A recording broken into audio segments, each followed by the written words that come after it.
Carla Marrouche, thank you so much for joining us today. Thank you. Thank you for having me. So Carla, you are a corporate recruiter and there's a lot of people freaking out. I mean, we are in the midst of COVID-19. People are losing their jobs. There is all kind of corporation laying off people and other people just looking desperately for jobs. And I figured that I will ask you what's going on. So can we start by you telling us exactly what do you do, where do you do it, and then we take it from there? Yeah, so my name is Carla Marrouche, as you previously said. I'm a corporate recruiter. I work for a company. It's called Brother Canada. It's so mainly what I do, I recruit for all Canada for any role that comes in my way at a Brother. And yeah, the market is suffering. However, it depends from the industry to industry. So some industries are in the incline mode. What does that mean? It means they are hiring, especially the industry of health and the food industry. However, other industry are suffering and they have put in a lot of their mandates on hold. So what does that mean? It means that the days before where we had a lot of jobs but less candidates is not the day now. So recruitment has shifted and now we have less jobs but more candidates.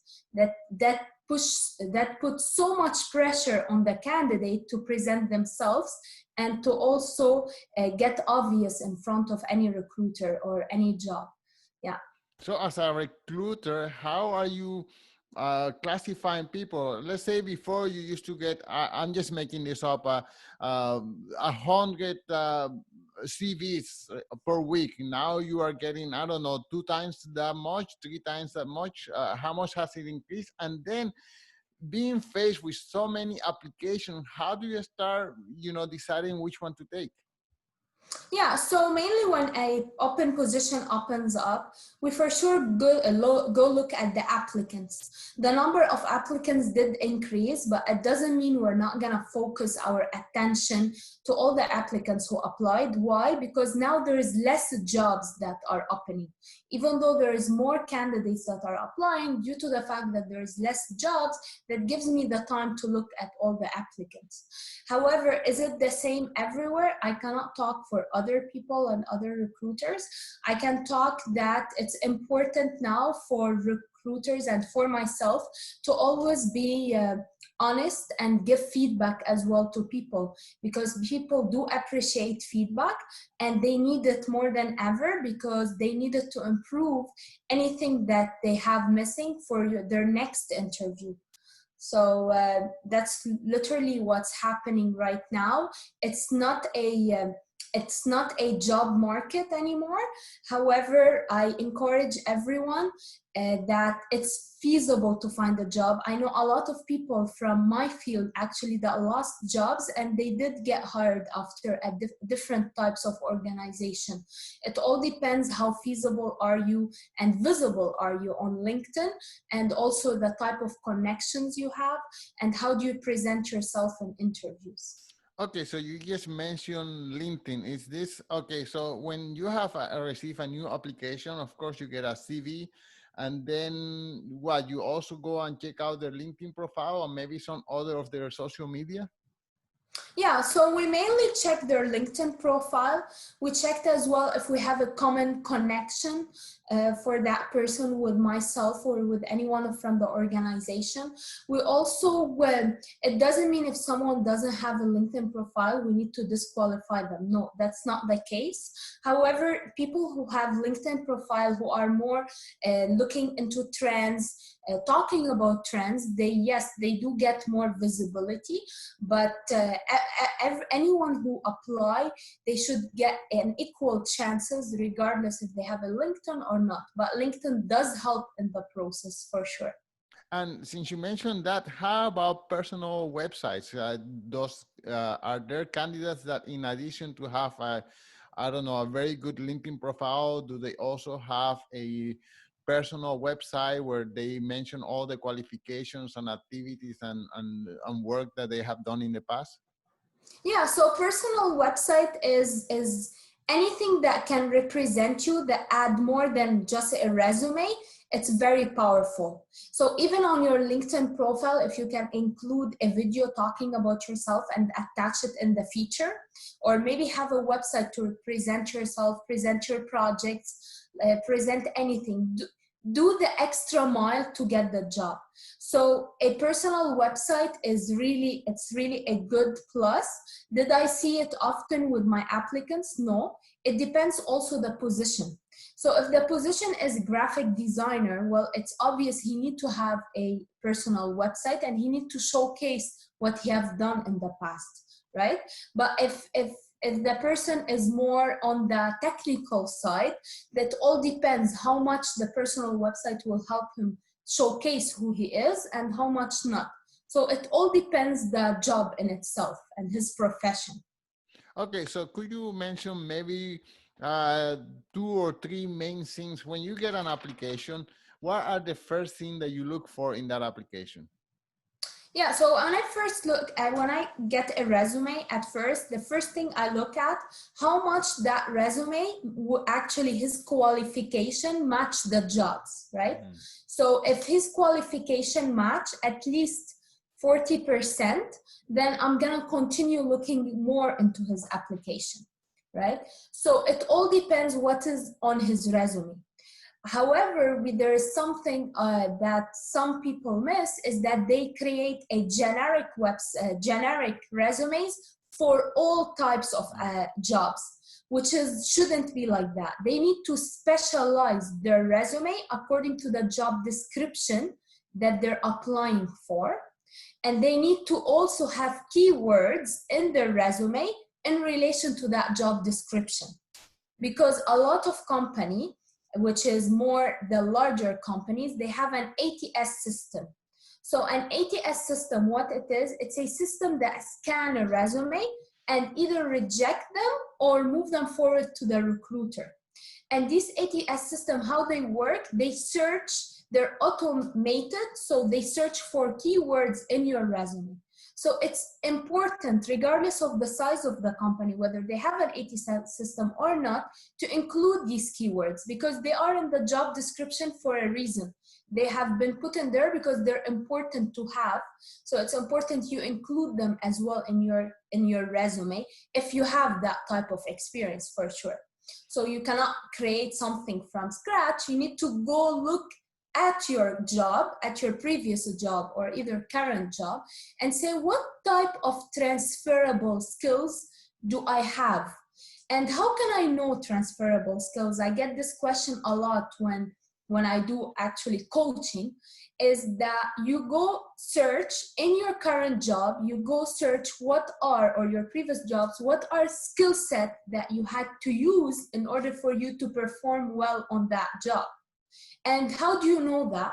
You literally ask yourself questions. So I was a customer care representative role, for example. I needed to use communication. I needed to use time management. I needed to use multitasking if the job demanded that. So different types of skills. So I write them down. Then I go to the new job that I'm applying to. And I also, what do? I go look on Google. We have endless of knowledge. I go look, what type of skills do that job need if it's not stated there, right? According to the title, according to the job description. And then I match what I have with what I'm trying to apply. And I see, is it feasible for me to apply, or is there a big gap? And how big is the gap? Is it something I can learn? Or I can demonstrate that I'm willing to learn, or is it really a technical gap and it's a must on the job? So I always say to people, you need to be self-aware. You need to come in, regardless whether you're an intern or you just graduated, or even you're a director and you've been in the market for so many years. You need to be self-aware of what you have in your basket and what you're planning to have. And you need to also be aware of the job that you're applying to the organization, to the size of the organization, their values, where they are located, since when, why they take decisions. So all these factors, there's a lot of this knowledge online. So people need to do research before they just apply to different types of jobs, which I don't blame them, because when I was searching for a job 2 years ago, when I graduated, I was literally applying and I didn't know that there's a strategy behind applying. However, now with my experience, if I had to if I want to apply again, I would create a strategy. I would create an Excel sheet, write all the names of the company I applied, write next to it why I'm applying, and literally write more info about, and do a follow-up, do a second follow-up, be persistent, having the will and the drive. And one day you might wake up and you might receive that email, right? So it's both ways as well. It's you applying, and then when you have a chance, it's the company choosing you. So it's both way. It's up to you as well where you're gonna invest your time and creativity and thinking in that next opportunity. Wow. And you just mentioned offhand that you did some coaching. Can you tell us more about that? Yeah, so what I do is that sometimes on the weekend, I have a bunch of friends, they're all like in their 20s, and they're searching for jobs, and they all tell each other, I've been a recruiter for X amount of year. If you need any help, Carla can help you. So I started that community where people would just ask me questions. I would help them to be interviewed. I would give them tips on interviews. There's different types for in-person interview and a Zoom interview, and all the questions. So that's the coaching that I do. I actually enjoy it a lot. I don't, it's just, I do it because I feel there's a lot of talent out there in the world, but there is not much of talent that they need to, that have the capacity, not the capacity but more the presentation skills to present their talent. So I think they do have the capacity and they have the talent, but it's important that all of us in the community, we help each other in whatever ways. Yeah. Wow. Okay. Amazing. And so you just went through the procedures of how to uh, highlight yourself and call the attention of the recruiter, but what are some deal breakers? What are some things that you know offhand, oh, this is not going to work out right off the bat?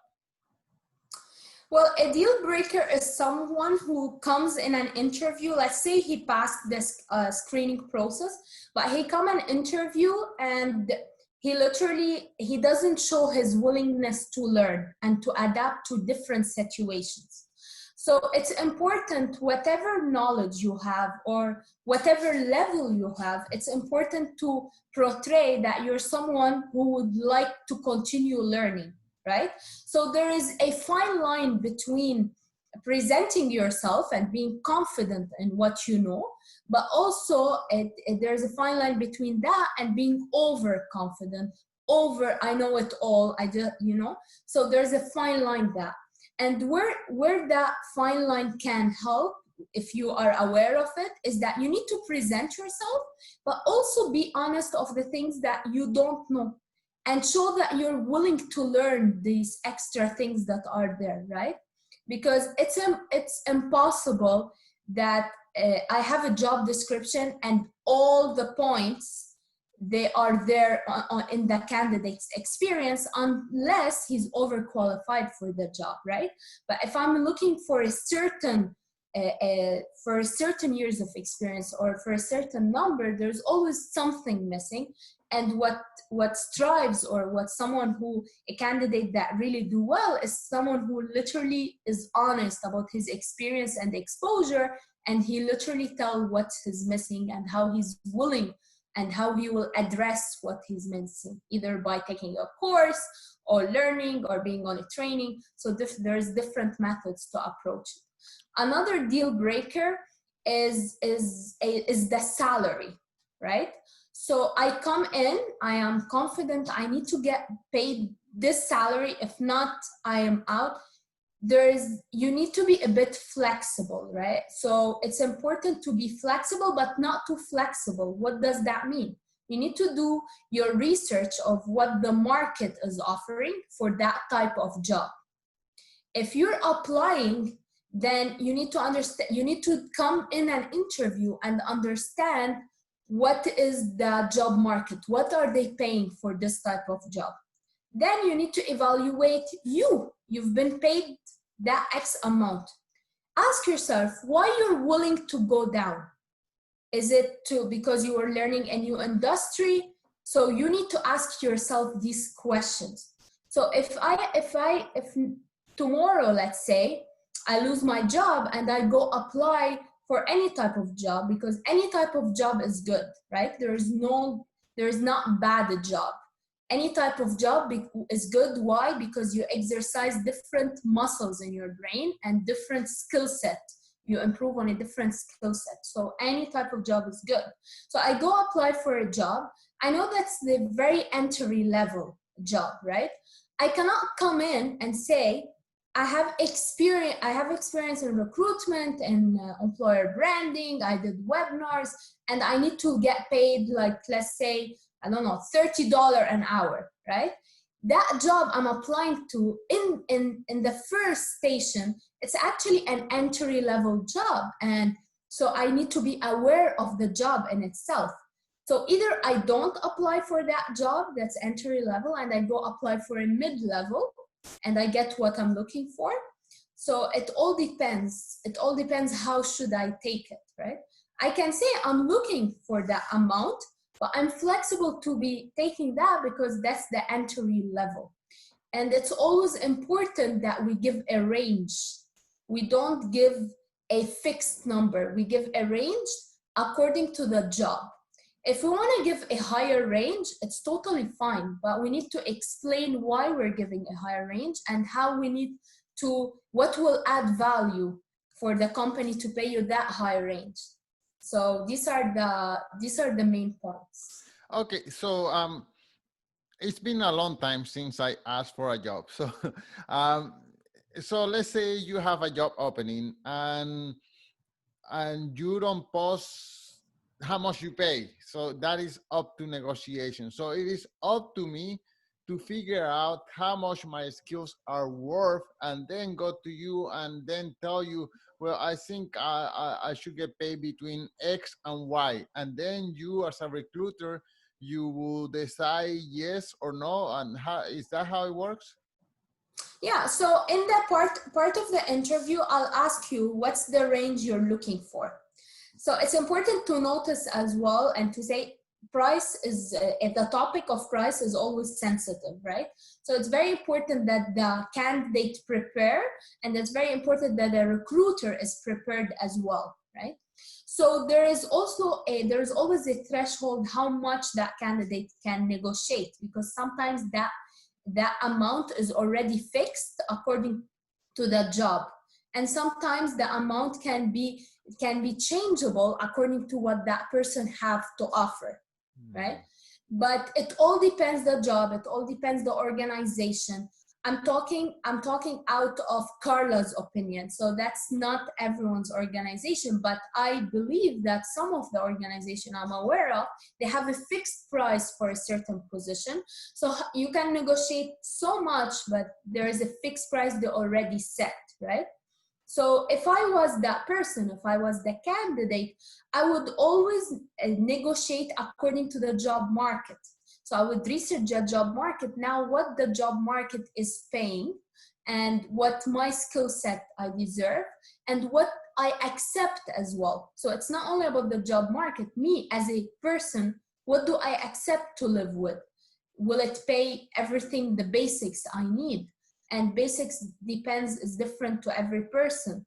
So at the end of the day, it's all about you. So it's all about the candidate, their lifestyle. There's different factors to price. So when someone negotiates, I don't blame them at all because we don't know why they're negotiation. And I will actually listen to what they're negotiating, and I'll actually understand what's the added value for me to increase their price to not, and if it's feasible. So there's a lot of factors that come in. It's important when we do an interview that the candidate doesn't take anything personal, because there's a lot of factors that's out of control, right? For example, an applicant applied to a position. From the 1,000 people who applied, we're just choosing one person, right? He needs to fit within the team. He needs to fit the qualification. There's so many other factors that plays a role. So I suggest anyone who have an opportunity to have an interview, to have it, to exercise that interview skills, how to ask questions, when, an interview. I know it's very stressful, but it's a discussion. It's a discussion. It's a door, and either you open the door and you go in the home, let's say, all the way, or you stay at the door and you close it and you go search for another door to open for you. So you don't need to always, it's an experience at the end of the day. It's a different experience. Every person I talk to, I had an experience with, and we need to appreciate the experience. We need to appreciate the process. It's not an easy process, but I don't know anyone who got really great and they're successful in life that made it very easy. Everyone had their own challenge, and people who did very well are people who actually had a lot of challenges, and they exercised that like self-discipline, and they're determined, so they arrive where they are today. So of course, people focus a lot on the money itself, but what are other factors that people negotiate? Yeah, so there's the compensation aspect, but we see there has been a change in recruitment. There's other factors such as vacation, such as working from home, flexibility, work-life balance. There is also the insurance plan. Does it cover them? How much it covered them? The dental plan, the vision plan.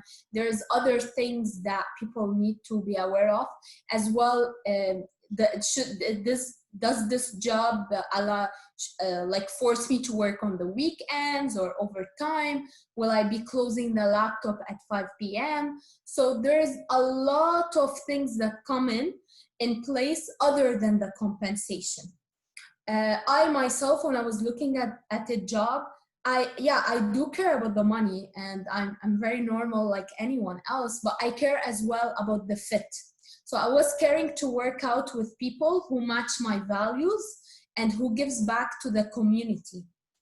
So I love giving back to the community. It's part who I am, right? So I would like to help, I like to inspire. So I was searching for companies that do the same, which I found at Brother. So that value for me was very important, right? But it doesn't mean anything. It means we are all different, and we need to accept our differences. So my talk today is not to tell everyone, oh, you need to search for, no, you search what your value are, what do you value most, what are your priorities in life, right? So and some recruiters they ask this type of question, what's your priority? Money, family, work, how do you order them? And they get a lot of insights from there as well. So these are things you need to reflect on before going to an interview. Wow. Okay. And now in times of COVID-19, I assume all the interviews are being done via the internet. You have a very nice background, which shows nothing. Just so how are interviews being done right now? What do you look at the person's background, or how do they dress? I mean, they could be showing up for the interview in their pajamas. You wouldn't know that.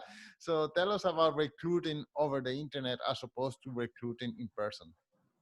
Yeah, so now it's mainly over Zoom or any other application that allows you to see the person. It is different than in person for sure, because there's a lot of verbal and non-verbal cues that get missed on Zoom, because you're not seeing the whole dimension and the whole parts of the body, and when he gets stressed, how he acts. So it is different.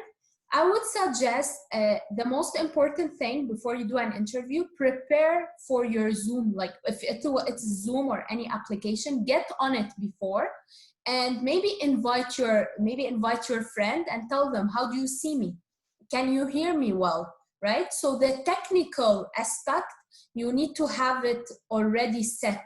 So you cannot get and figure out how you open a Zoom, because it will waste time and it's not a great first impression, right?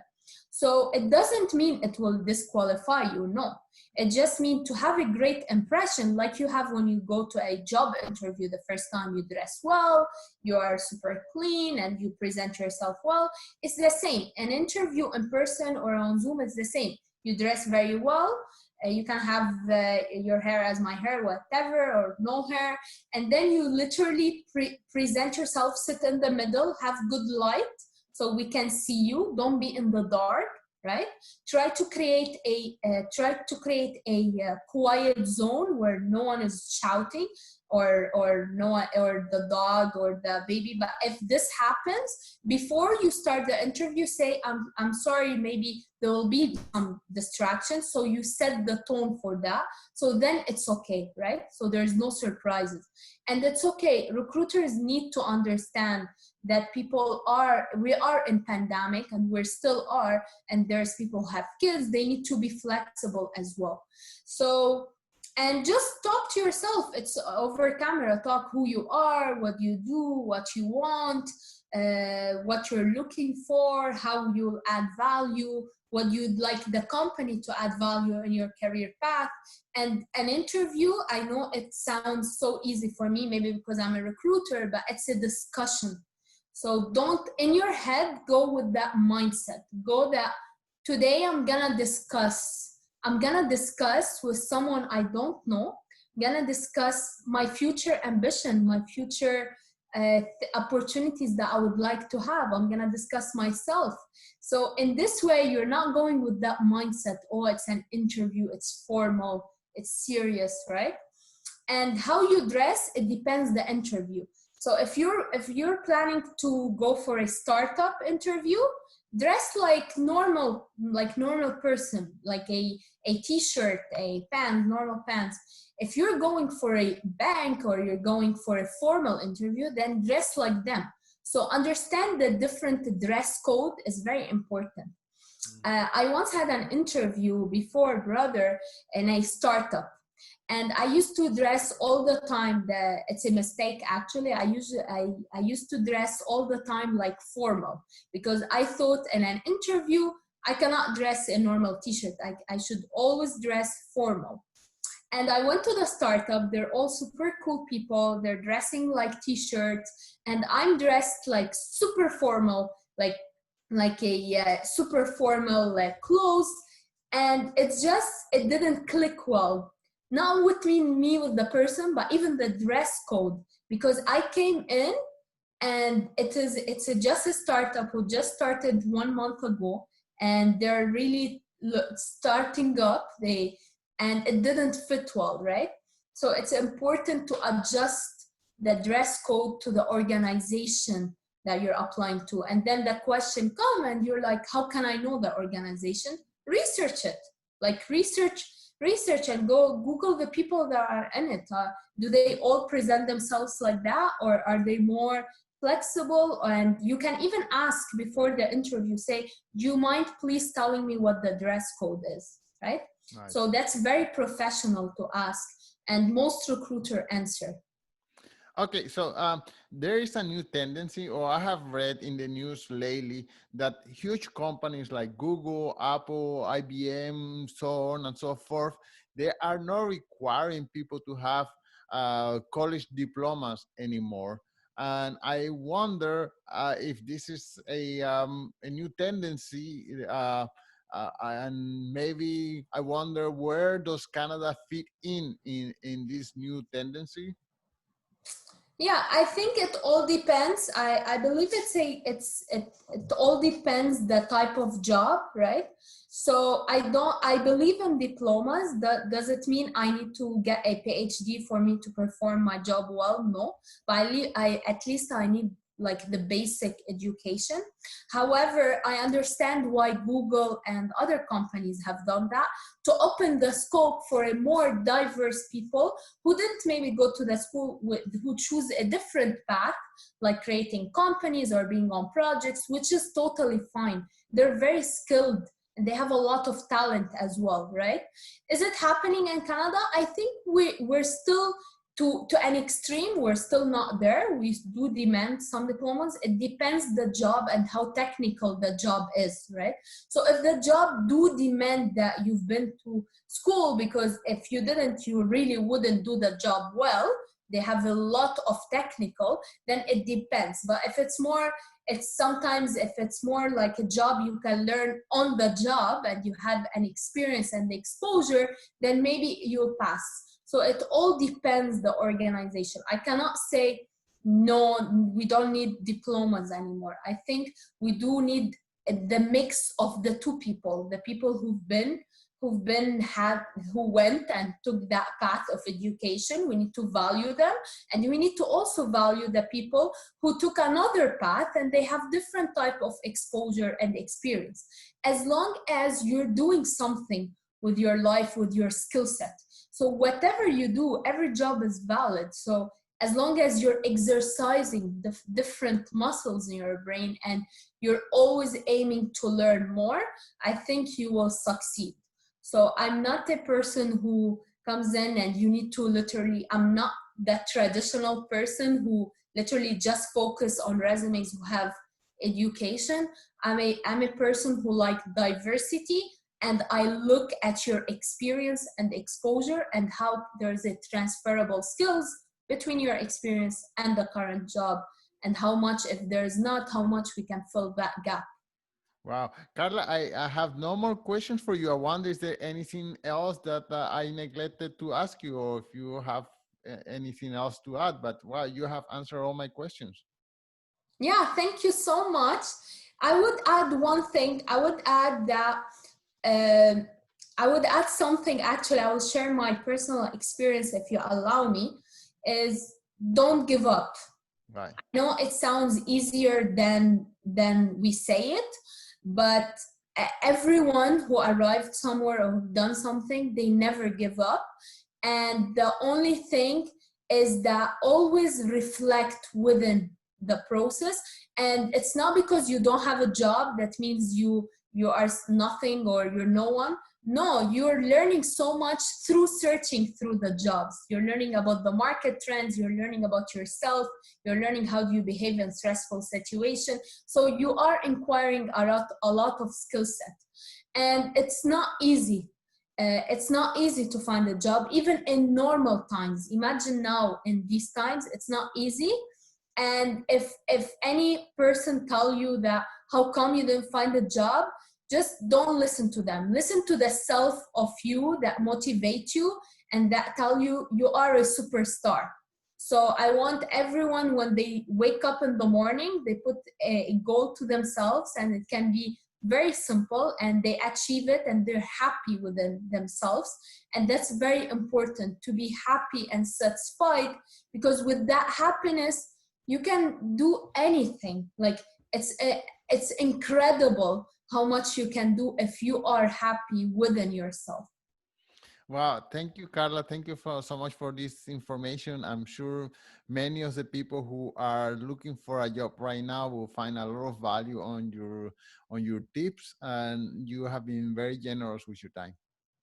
Okay, great. Thank you.